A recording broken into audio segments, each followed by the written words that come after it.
श्रीमद्भगवद गीता।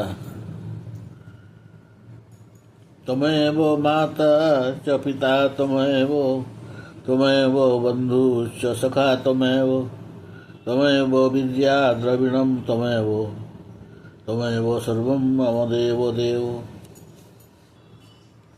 ओम श्री परमात्मने नमः। विभिन्न शास्त्र अध्ययन करी एवं महापुरुष मानकर वचन श्रवण करी मु एही सिद्धांतरे उपनीत होइछि जे श्रीमद् भगवद गीता परी कल्याणकारी होई संसार रे अन्य कौनसी भी उपयोगी ग्रंथ नाही।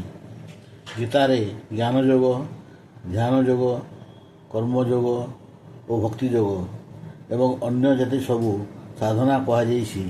तन्मध्यरु जेकोसी भी साधना निजर श्रद्धा, रुचि एवं योग्यता अनुसार करि चलिले मनुष्यर शीघ्र कल्याण हो पार।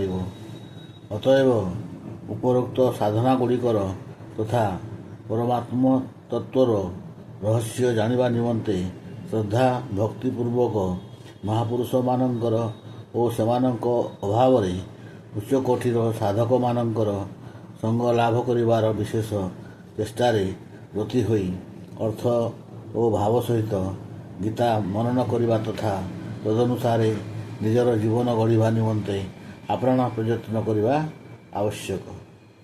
निवेदक जय